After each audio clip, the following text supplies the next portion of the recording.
Hello, everyone. Welcome to Trolleyheim with your host, Rabbi Anibal. The noise that you probably hear in the background is the coffee that is almost ready. I hope you're having coffee as well. If you do, let me know what kind, because I'm always curious to know what kind of coffee people are drinking, or hot chocolate or tea. But welcome, everyone. Welcome, Jerome Fomin. Said I'm breaking with tradition and having berry vine herbal tea today. Okay. Not my cup of tea. No pun intended. Uh, yeah. I'm having. Okay, I'll be right back. I need to get my cup.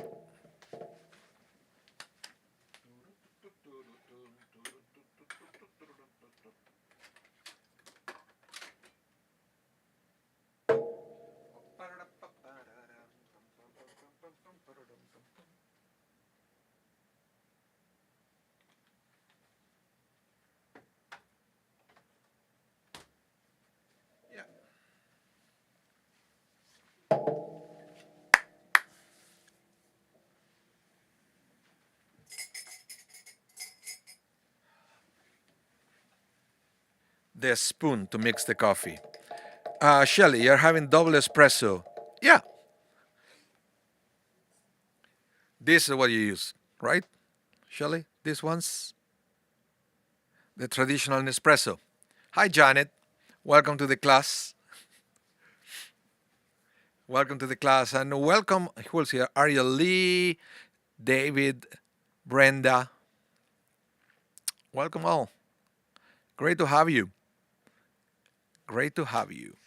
And I still have my lunch that I'm going to eat after the class. Have a nice omelette for today. But today we're going to study the Parsha Toldot.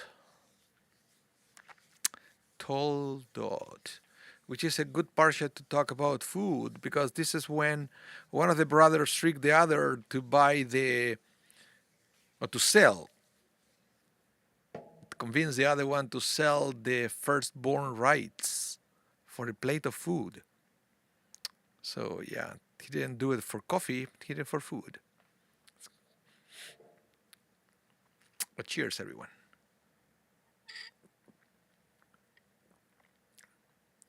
Yeah, good one. Good one. Yeah, the Parsha is about Jacob and Esau and Isaac and Rebecca. It's very interesting. There are a lot of things. It's a Parsha that is very intense on feelings, where I don't know if you ever had the experience when you read the Torah, but to me, when I read this specific Torah portion, I can feel the pain on some of the characters. When Rebecca couldn't conceive, when Esau was tricked, the way he feels, the anguish. It's very well, the writing style on the Torah around those episodes is brilliant. The way it makes us feel what they felt. It is very good. Welcome, Amparo. Welcome to the class. Rabbi, that's a big cup. It's a regular espresso cup. Look. Is that the Nespresso? I have the virtual one, the one that makes a full, and the thing that you see on top is not the milk. That's just the crema of the coffee. It's fantastic. It's really, really, really good. Really good. So, let's begin with the class for today, Parsha Toldot. And we have, at the beginning, the name of the parsha is Ve'ele Toldot Yitzchak ben Abraham, Abraham holid et Yitzchak. Okay. Oh, by the way, this Saturday, I'm going to teach you again about this parsha after Kiddush. Okay. It is kind of the Trolleyheim that I used to do before COVID, that I used to be at the synagogue after Kiddush, but it's a slightly different format. It's going to be in the chapel. But I'm going to stream it. The only problem is I cannot guarantee at what time the stream is going to be. maybe a 1:30. Um, Stay tuned. If you cannot make it in person, stay tuned, because if you're a subscriber, you're gonna see it going live, um, So you're gonna be notified about that. So just as a reminder, this Saturday after Kiddush, I'm going to do it. Okay, so Ve'ele Toldot Yitzchak ben Abraham, Abraham olid Yitzchak. It says, and these are the offspring of Isaac, son of Abraham. Abraham begot Isaac. Okay, so this is the beginning of the Parsha, understanding or letting us know that Isaac was the son of Abraham, and also to let us know, I know it's logic, right? But Abraham was the father of Isaac. But the way it says here, Abraham begot Isaac, it's like an extra emphasis on make it clear that Isaac was the biological son of Abraham. Okay? Welcome, Randy. Welcome to the class. So why do I mention this? That specific emphasis on make it clear that Isaac was a biological son of Abraham. Well, so the rabbis explain that the verse concluding words, Abraham begot Isaac, appear to be redundant, for the verse already stated that Isaac was the son of Abraham. So why do you think we have those extra words? Any guesses? Any guesses? I'm asking to you, my dear students. What's your guess on why we have those extra 3 words at the end of the verse? Abraham begot Isaac. Feel free to use the chat to let me know.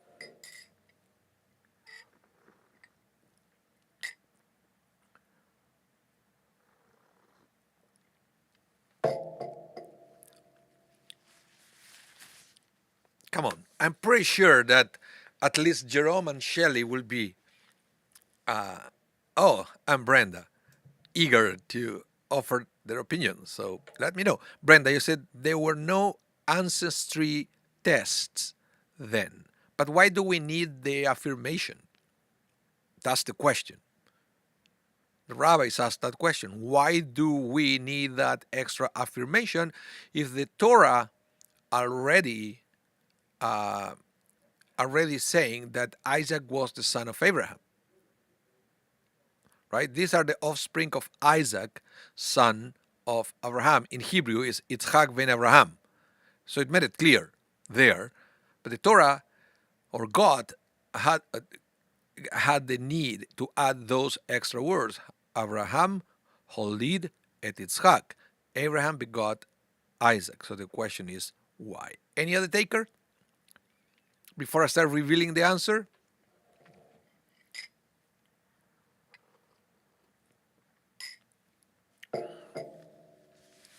Shelley, you said. He said, pronounced paternity. The mother was not in question. Yeah, well, the mother is never in question, right? It's pretty obvious where the baby came from. It's very obvious. Janet, is it the right to the covenant? Okay. The mother was not in question. Shelley, what you said, even though I know you're laughing in your comment, you're very close of what the rabbis say here. Very close. So I'm going to go to the next slide so we can start understanding what the rabbis have to say about these 3 extra words. Okay? Now Rashi says, listen to this, the cynics of that generation had been saying that Sarah must have become pregnant by Abimelech, since she and Abraham had been married for many decades without a child, but she had given birth only after being taken by the Philistine king. Therefore, God made Isaac's features so undeniably similar to Abraham's that even the scoffers had to admit that it was indeed Abraham who begot Isaac. Okay, so this is a very interesting topic, because if you remember from previous parshiot, Abraham had 2 sticky situations regarding Sarah. The first time, remember, was involving the Pharaoh of Egypt. When there was a famine, and Abraham and Sarah, they had to go to Egypt for food. Remember what happened? That Abraham said to Sarah, let's say that you are my sister, right? Let's lie. Let's say that you are my sister. Otherwise, they're going to kill me and take you. But what happened? Effectively, Pharaoh liked Sarah very much, and then he wanted to take her for himself. So Abraham said, no, no, no, she's my sister. Don't kill me. Don't kill me. I'm not her husband. Okay, it's just the brother. So Pharaoh took this, what he thought was an unmarried woman, and then God had to intervene to tell and let Pharaoh know that indeed Sarah was married to Abraham, and God said, but you're not allowed to do anything to Abraham. Okay, problem solved. But then again happened another time that Abraham and Sarah went to the land of the Philistines, and now Abimelech, the king of the Philistines, wanted Sarah for himself, and the tradition was, I take the woman, kill the husband. So Abraham again said to Sarah, okay, once again, please,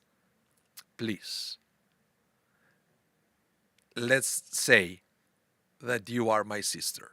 Okay, so the king of the Philistines also took Sarah. The Torah explicitly, specifically says that nothing happened, that the king of the Philistines did not have any kind of intimacy with Sarah, but people started to talk because immediately after that episode, Sarah was pregnant with Isaac. Okay, so they said that the Torah made it clear once again, because the Torah already said after the episode of Abimelech that Abimelech did not have sex with Sarah. Okay, let's put it this way. But the Torah now, the fact that it's saying the same thing, hey, Abraham is the biological father of Isaac, implies that there were doubts. Do you understand? That's what Rashi likes to do all the time. Rashi is looking for this kind of things that, unless you're paying attention, you won't see in the Torah. So Rashi will always ask, okay, why do we have these three extra words? And then Rashi connects the dots between those three extra words and the fact that the Torah already said that nothing happened between Sarah and Abimelech. So he said, well, maybe there were doubts. And now the Torah is taking away all kind of doubts. Okay? So, Brenda, so you said, so why did Hashem have to intervene to make Isaac feature similar to Abraham? So people would stop talking. People will stop talking. Okay? And that could bring us to another topic. But that's not the scope of this class. But we could talk about, how gossip can ruin a reputation, for example, or how toxic gossip is, and how important it is once in a while to do whatever you can to stop all the gossip, which is exactly what God did by making Isaac, taking the physical genes from Abraham and look exactly like him, so people will stop talking once and for all. Okay? Brenda, you say, Sarah wasn't it very popular? Yes. It looks like she was some kind of like a beauty pageant or something, because wherever they went, Abraham got in trouble because of his wife. So who knows? So let's continue with this topic. Now, this thing, how the Torah, let me go back a little bit. To here. And how said, Eli Toldot Yitzhak ben Abraham, Abraham olidet Yitzhak. The other thing that you notice here, Shelley said the family dynamics in the Torah are so popular. Absolutely, you're absolutely right. But going here, the other thing that the rabbis notice beyond this, okay, God did it to stop the gossip, is that the repetition makes the connections two-folded. What am I saying? The first time says that Yitzhak ben Abraham, Isaac, son of Abraham. The second time is Abraham, father of Isaac. Can you see that? That within the same verse, the Torah is presenting the relationship in both ways, right? One is the son of the other is the father of the other. It's very interesting. It's like, you can say, I am the father of somebody, and that somebody could say, no, I am the son of my father. Both say the same, but from a different perspective. It's beautiful. When you have a parental relationship, you can look at it from the perspective of the father or of the parent, or you can look at it from the perspective of the child. It's very interesting. So going back to here, the Midrash Rabbah is going to talk about these two ways relationships between parents and children, or children and parents, which is not the same. Not the same. Why? Listen to this. Before the Midrash Rabbah start talking about this is a very common methodology of Midrash Rabbah. They will never go straight into their argument explaining the text, but they usually bring a secondary text to introduce the topic, which I think is brilliant. So before Midrash Rabbah start talking about this relationship between parents and children and parents, the Midrash Rabbah presents this verse from the book of Proverbs, chapter 23, verse 24, that it says, Gil Yagil Avi Tzadik, Violet Chacham Ismach Bo. What that it says, let's read it in English. The father of the righteous will greatly rejoice, and he that begets a wise child will find happiness in him. Okay? Now, greatly rejoice, and I put it there in yellow, in Hebrew is Gil Yagil. The way in Hebrew to say something that is great is you repeat the word. You say it twice. That's why, for example, you will have the verse Tzedek Tzedek Tirdof, justice you shall pursue, but technically says justice, justice. It's a repetition, right?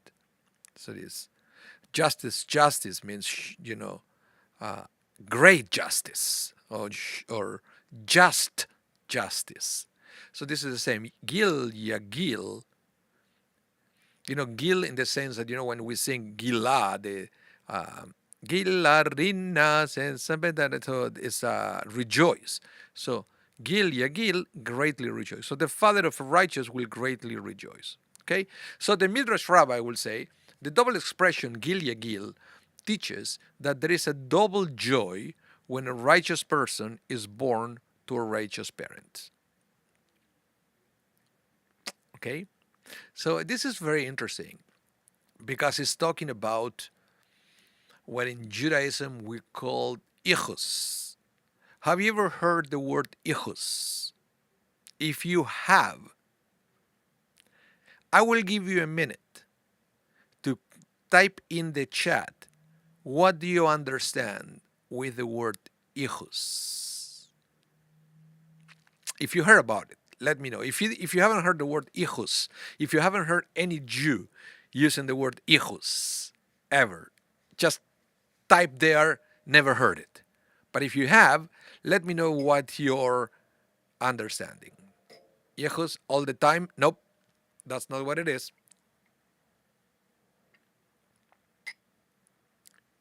Any other theory?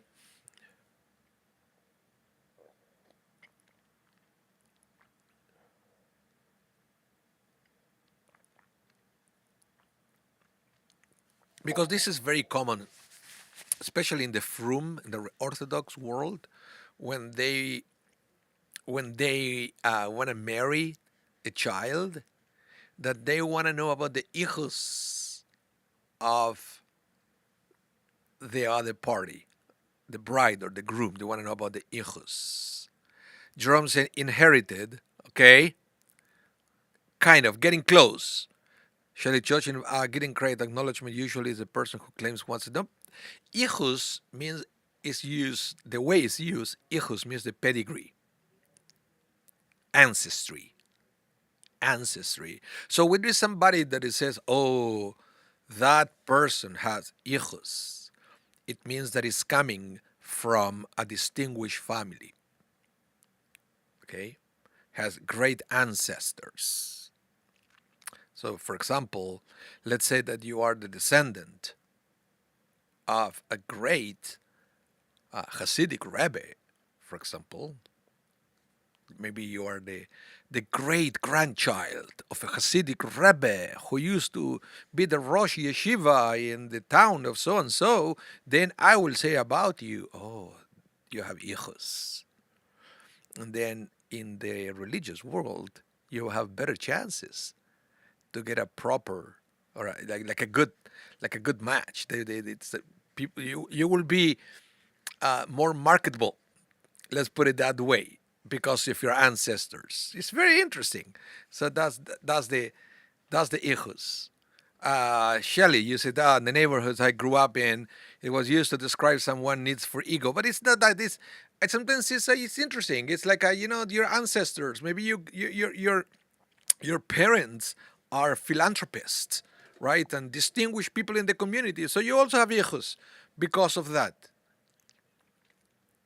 Have you ever heard the expression when somebody said, "Hey, hey, hey, you know who my father is"? Have you ever heard that? You know who my father is? Careful how you talk to me. You know who my father is, right? That is when sometimes we take this concept of hijos to the extreme, to the extreme.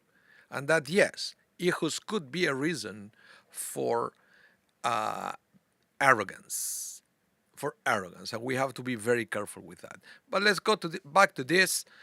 In other words, now Midrash Rabbi will say the double expression here, Gil Yegil, teaches that there is a double joy when a righteous person is born to righteous parents. And yeah, Brenda, ancestry does not guarantee a good person. You're absolutely right. And in fact, and I witnessed this, in fact, sometimes could be uh, a barrier, a fence, because of the pressure of ancestry. When you feel that you have the pressure to live up to the standards of your parents or grandparents, could be a source of anxiety, because maybe you want to have a simple life, right? So, yeah, it could be an issue, could be a good thing. Like here, what scriptures are hinting, could be a good thing. Like when we talk about Isaac and Abraham, that they were both greats. They were both great. So if Isaac would say, my father is Abraham, it's a great thing because Isaac lived to great standards as well, right? But also think about now I mentioned hijos before. Think about the naches of Abraham looking at Isaac, right? And the fine man that he became. Also an ethical person, married to one wife, actually, who's the only one of the patriarchs that he married only one woman, because even Abraham had a little thing here and there with Hagar, right? When Sarah couldn't conceive, Abraham tried to speed up the process and went and had something with the servant, and then eventually Ishmael born from that relationship. But Isaac, look at Isaac. Rebecca couldn't conceive, doesn't matter. He stayed with her and they went through it together. And, if somebody like Abraham would be, so proud of looking at something like that. So it's a two-way. It's a two-way things. There is proud of a child about the achievements of the parent, but there is also pride in the parents about the achievement of the children. We're going to see that in a minute, because the rabbi said that they're not equal. The the pride we feel about our parent is not the same pride the parents feel about a child. Stay tuned. You're going to hear that in a minute. Okay? So let's move on. Let's move on. Because now, Rabbi Hanoch Zundel ben Yosef, listen what he said. He said, upon informing us that Isaac was Abraham's son, the verse repeats the fact that Abraham begot Isaac in order to emphasize that this was no ordinary joy, but rather the double joy of one righteous person, Abraham, fathering yet another righteous person, Isaac. Guys, this commentary here by the Etz Yosef, this is the perfect case scenario for all of us. This is what we all want. We want to be proud of our children, but we also want our children to be proud of ourselves, proud of us. But when that happened, the joy is immense, right? When we feel that we have great children, and children, they think the world about us. They are so proud of us. Because we know that there are many children that, unfortunately, they are very critical of their parents, and vice versa. So that's the reality. That's the reality. Any comments about that? I would like to know what you think about this.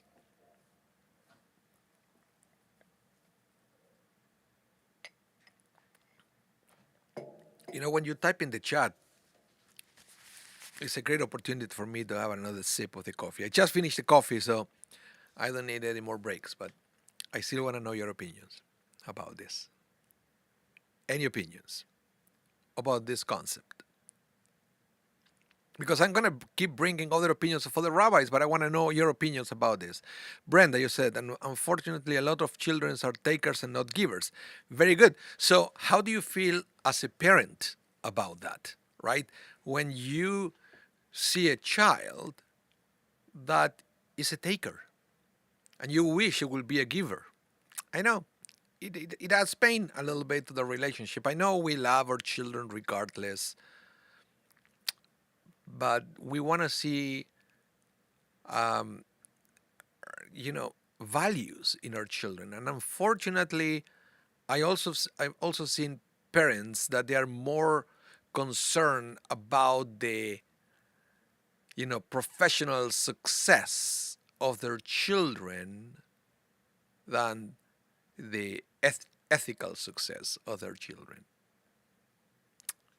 As the rabbis keep saying, this is a two-way thing here.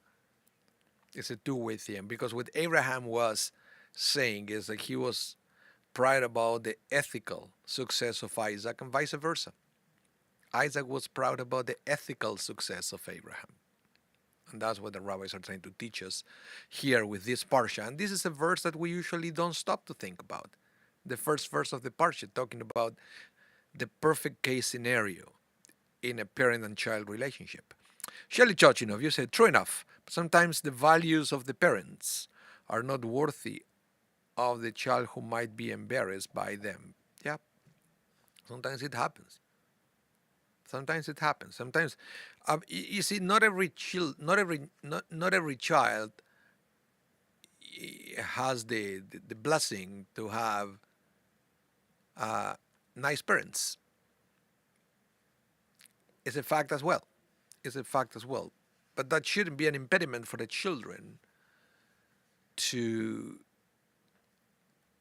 develop a different kind of future for themselves and their own future children. This is a very interesting concept. So let's move on, and you will see what I'm talking about in a minute. Now, let's go back to Midrash Rabbah, and remember, as I mentioned, Midrash Rabbah never goes straight to the point, always takes a little detour, bringing another verse of scripture. So here, this other text of Midrash Rabbah will begin with Proverbs 17:6, that it says, children's children are the crown of the elders, and the glory of children are their fathers. Why is Midrash Rabbah bringing this? Because again, this is another verse that is talking about the twofold relationship. parents to children, children to parents. Okay? So, and Midrash Rabbah explains this by saying, listen to this, this is pure gold. It emerges from this verse, and the fathers are the crown of their children, and the children are the crown of their fathers. That the fathers are the crown of their children is derived from that which it states. And the glory of children are their fathers. Thus, our verse begins by stating, and these are the offspring and Isaac's son of Abraham, in order to highlight the fact that Isaac's glory was that he was a son of his righteous father, Abraham. Okay, so Isaac had plenty of reason to be proud of his hijos, right? Now, that the children are the crown of their fathers is derived from that which is written, children's children are the crown of their fathers. This accounts for the apparently redundant statement in our verse, Abraham begot Isaac. For this clause highlights the fact that it was his righteous son Isaac who was Abraham's glory. But this is very interesting because before we go to the next text, let me ask the question, why will this verse on Proverbs, and remember, the book of Proverbs is a book of wisdom, right? From Solomon. So why will it say that children's children are the crown of the elders or parents or grandparents? Okay, that's what it implies. So past generations, right? The crown. But the glory of the children are their fathers. Why wouldn't why wouldn't the verse use glory for both situations or crown for both situations? Why one is a crown and the other one is the glory? Okay? Let's try to think like Rashi here, because Rashi will find this kind of thing. That why here is his crown and why there is his glory? Why not the two are not two the same? Well, clearly not. So, but what's the difference? If you have anything to say in the chat, say it now, because next we know, I'm going to go to the next slide and all the answers are going to start to pop up. So I want to know what you think about this. What's the difference between the two relationships? Why one is a crown and the other one is a glory? Any takers? I ran out of coffee, but I can have water.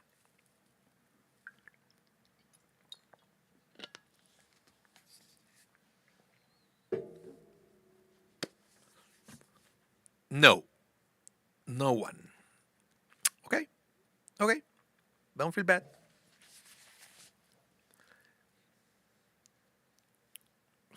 Hi, Lori. Welcome to the class. And don't worry, you missed the first part. Remember, I always rebroadcast this at 8 p.m. Central Time, or if you're a little more tech savvy, after the class is over, you can go to our YouTube channel and search for this class and you can replay it at any time. So, Shelly said level of yichus. Levels. Okay. Okay. It's very interesting. Okay. So, the question here, Lori, is we are talking about being proud of our parents or parents being proud of us. Is it the same level of pride that goes up a generation or down a generation? Because here the book of Proverbs seems to imply that it's not. One is a crown. Okay, so the children are the crown of the parents, but the parents are the glory of the children. One is a crown, the other one is the glory. What's the difference? Let's see. Now, listen to this. Rabbi Moshe Heifetz, listen to this. Distinguish lineage. Ichus, as I mentioned, it's not a small virtue, okay? It's not a small virtue. But lineage is of value only if it's mutual. We have a right to take pride in our lineage only if we conduct ourselves in such a way that our ancestors will be proud of us. This could be illustrated with the following parable. Two people were engaged in a heated dispute. One was a meyuchas, comes from ichus, meyuchas, the descendants of great people. The other was an ordinary layman. The meyuchas declare indignantly, "You dare to dispute me? Don't you know who my father was? And my grandfather and great-grandfather throughout the generations?" His opponent parried his thrust, saying, "True, you are the heir of nobility, but your family's lineage ended with you. My lineage will begin with me." Wow. Thus, Moses is told at the beginning of Numbers 1:4 that in counting the nation, he shall be joined by people who are Rosh Lebeit Avotav, the heads of their extended families.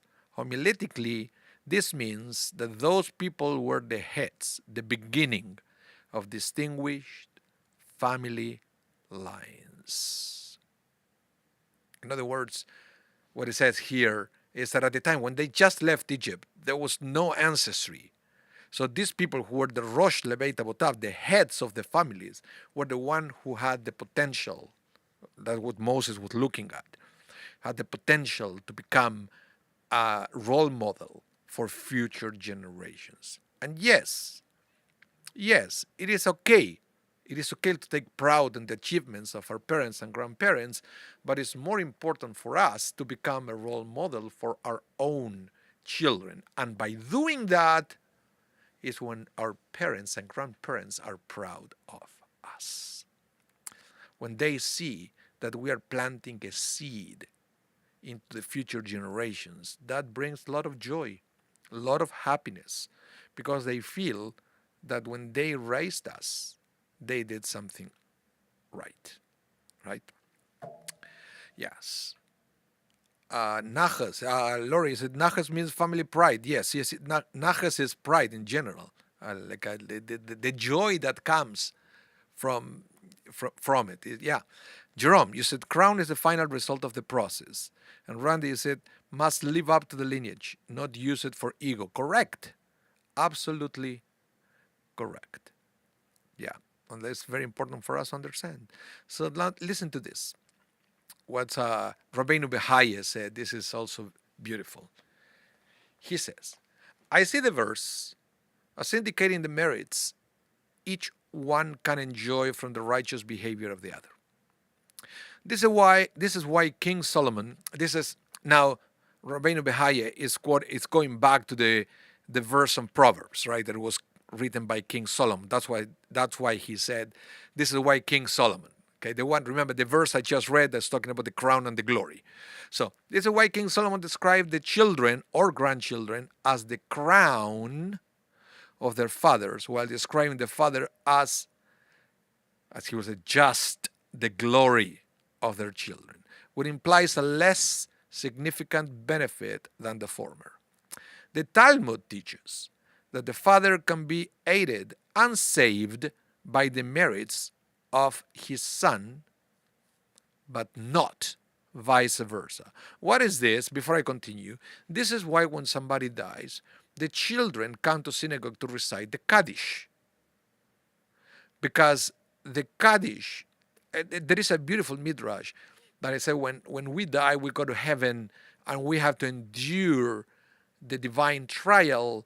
We present, we stand the trial and we bring with us all our good deeds and all the acts of chesed that we did during our lives and all the mitzvot that we fulfill and so forth. That is standing in front of the divine tribunal.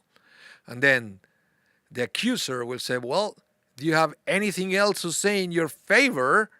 And then we'll say, well, I know that I cannot do anything else because I died, right?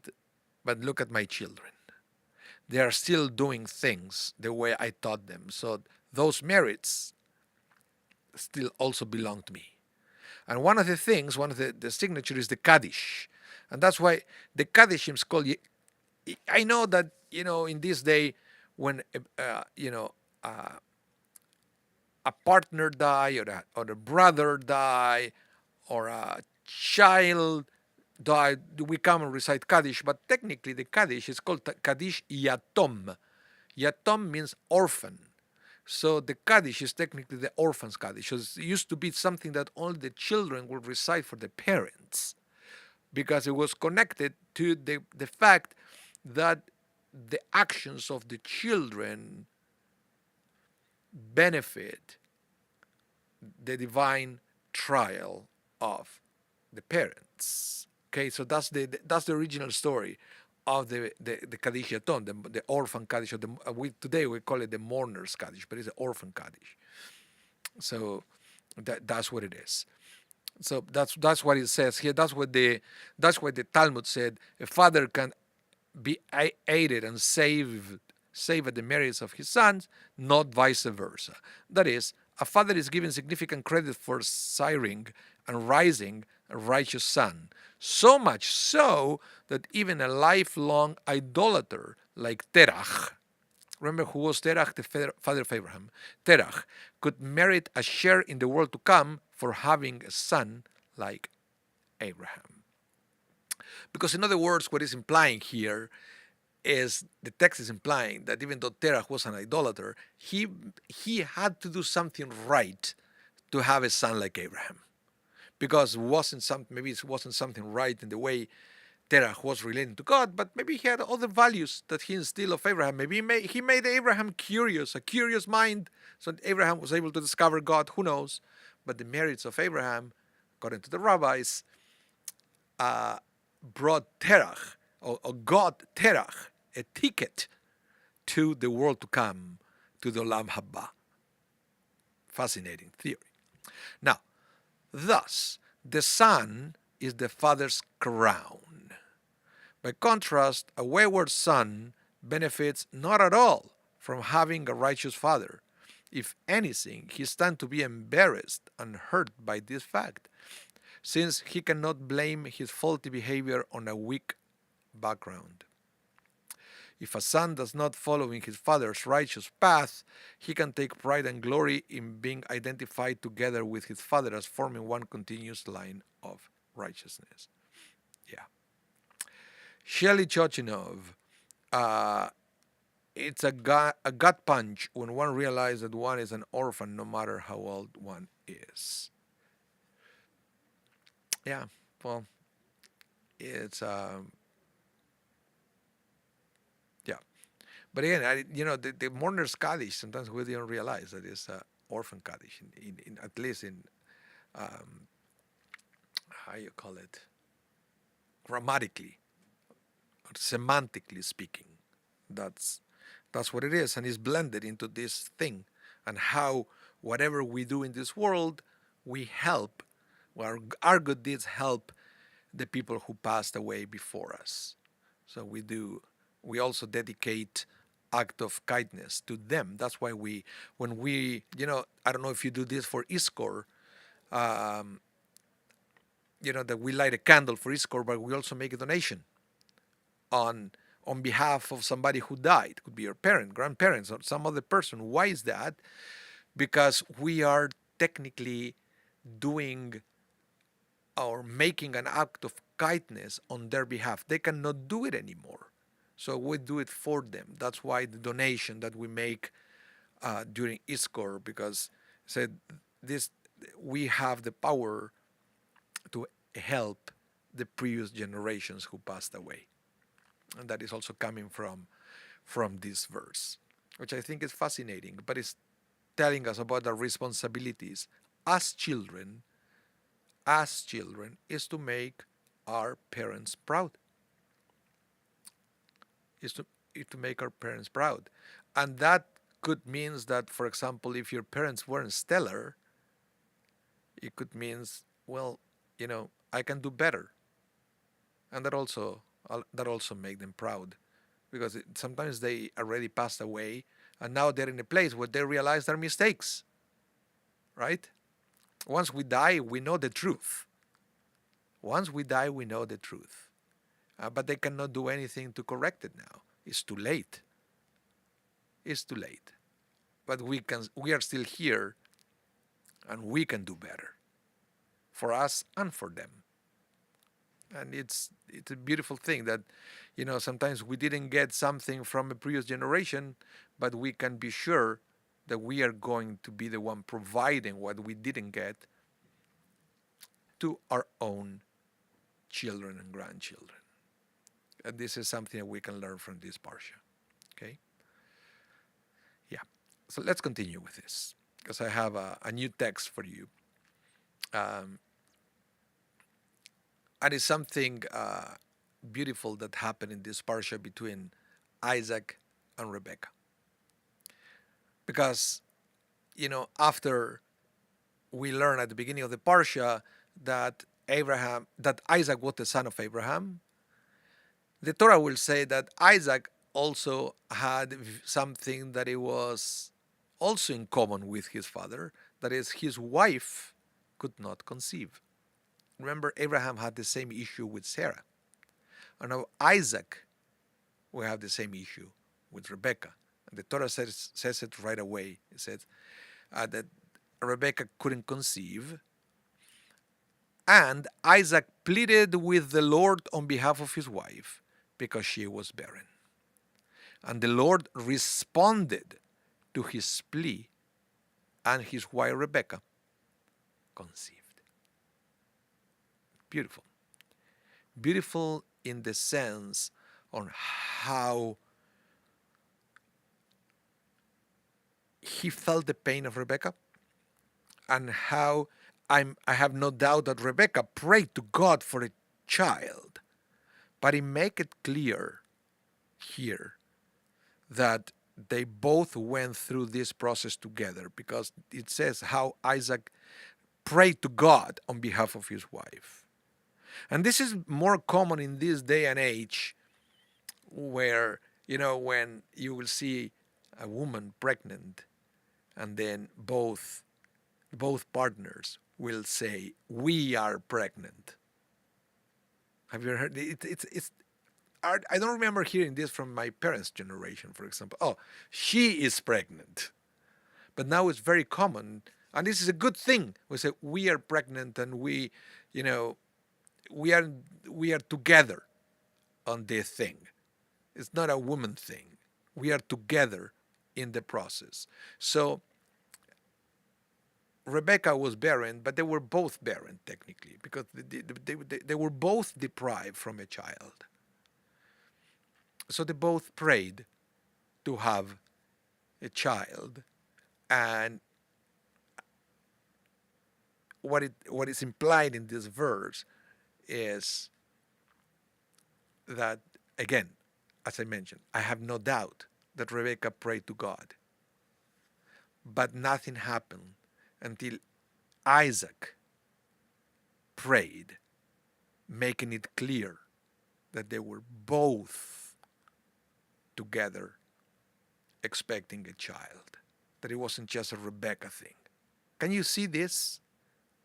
That the Torah make this connection? That Rebekah was praying for a child, but nothing happened until Isaac and Rebekah were in this together. And that's when she became pregnant and conceived. Brenda says, why is assumed that Rebekah couldn't conceive and Isaac not being able to deliver? It just, there's no assumption here. It's no assumption. I mean, except that the Torah explicitly says that she was barren. Otherwise, without the Torah saying it, we couldn't tell. Because it's not that Isaac had another child somewhere else, like Abraham, for example. Because in Abraham, because he had Ishmael with Hagar, then he could deliver, right? But with Isaac, we wouldn't know. But the Torah made it clear, but stating she was barren. Okay? But regardless of that, it's interesting, when he got involved into praying to God for the baby, that's when she conceived. Very interesting. Very interesting. So, in other words, listen, Sforno said it beautifully. He said, even though he had been given an assurance from God, he is Isaac, right? Even though Isaac had been given an assurance from God that he will produce seed, that he will have children, he prayed to God that the mother of his child or children should be someone who was meritorious, someone of the caliber of Rebecca, who was present and standing opposite him. So, in other words, according to Sforno, maybe Isaac thought, maybe crossed his mind, maybe I should do what my father did, right? After all, Abraham was an amazing guy. He couldn't have a baby with Sarah, so he went and had a baby with one of the maidservants, with Hagar. Maybe I should do the same, but eventually, what Forno says is no. No. What this parsha is telling us, but the fact that it's saying that Abraham was praying to God, is that Abraham said, no, I don't want anyone else. Rebecca is the one. I married her because of her values. I like the way she is. She will be the perfect mother. So Isaac prayed, please God, I know you promised me that I'm going to have descendants and it's going to be a great nation and blah, blah, blah. It has to be Rebecca. So he prayed to God exactly that. It has to be Rebecca. Welcome, Eric. Welcome to the class. So, to the point, it says, the word lenochach is often translated as on behalf. That's the text that I read, right? That Isaac prayed on behalf of Rebecca. That Isaac prays on behalf of his wife. However, it can also be translated as together, meaning that just as Rebecca was barren, so too was Isaac. And thus, both Isaac and Rebecca besieged God for a child. As Rashi noticed in his commentary to the Torah, this one stood in this corner and prayed. This one stood in that corner and prayed. And that was the beauty of the relationship that Isaac and Rebecca had. And again, this is something that we don't talk nearly enough. And how even though the Torah allows men to marry multiple women, Isaac didn't need that.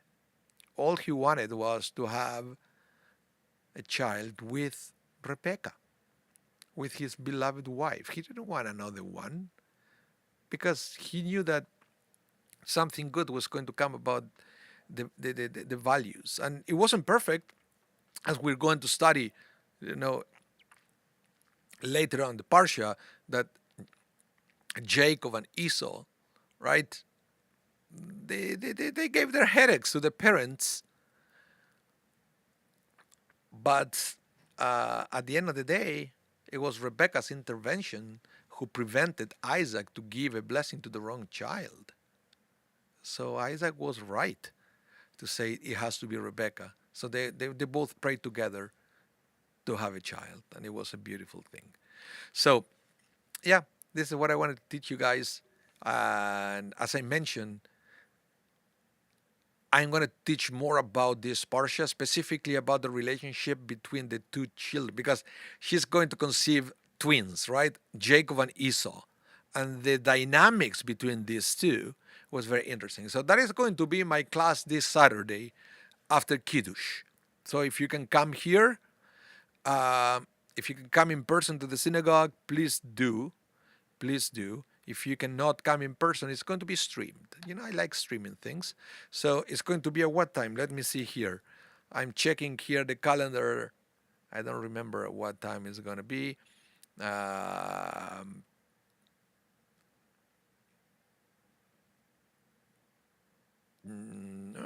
Where is it? Let me see on my calendar for Saturday.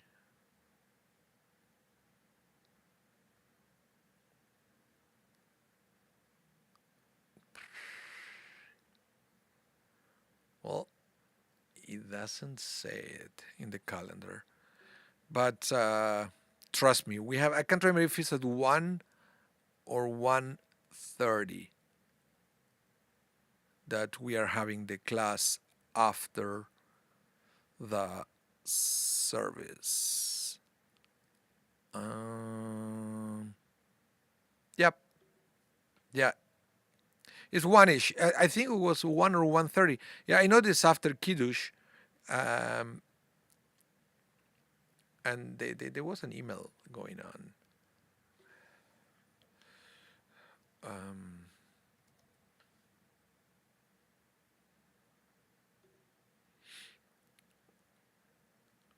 let's see.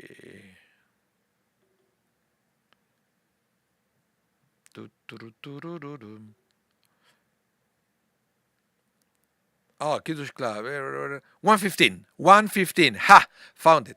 1:15, guys. So remember, 1:15, I'm going to teach more about this parsha. So whatever you can to come in person, otherwise it's going to be streamed. So we're going to continue with the next topic of this parsha, which is the life of Jacob and Esau and the connection between them and the tradition of bar mitzvah.